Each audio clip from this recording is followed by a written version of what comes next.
Hello, my name is Nicole Martin, and I'm in lab section M05, and this is my lab 3 constant velocity motion.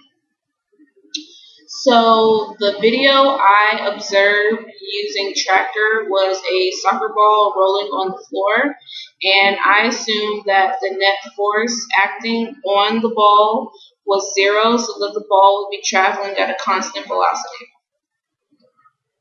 So when I uploaded my video to Tracker, I used a calibration stick to represent the diameter of the soccer ball, which was 0.22 meters, and the axis is oriented towards the positive x direction, and the origin is centered at the center of the ball. So when I play the video, the ball rolls, and we get this nice graph here showing the position update as time progresses.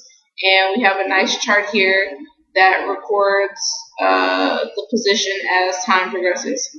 So using this data, I was able to make this graph in an Excel sheet, and it is exactly what was analyzed here in Tracker.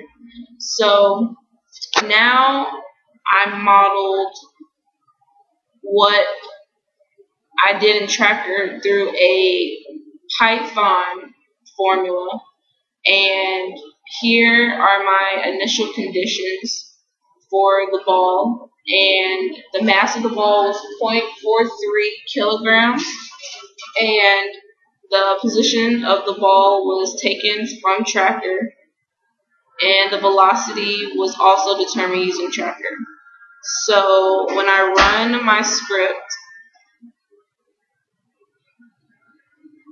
it was kind of hard to see the motion of the ball because the size is so big, but we get a graph that looks pretty much the same as what we got from Tracker and our Excel sheet.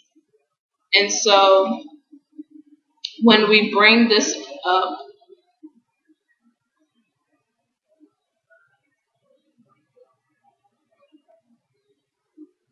we see that the ball was actually moving at a constant velocity. And so if we were to graph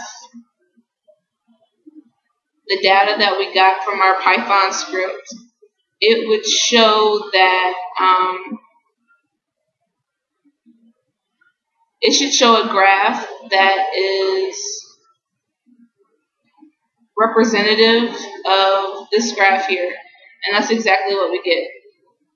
So the model represents what we got using the Tracker analysis.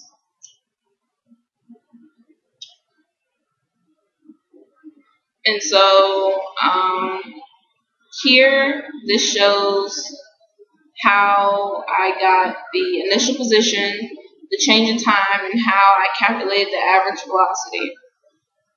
So overall, like if my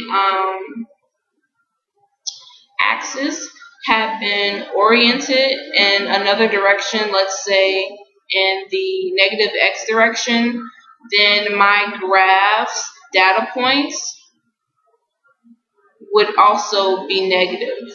So that's what happened. That's what would happen if I had my axis oriented in a different position.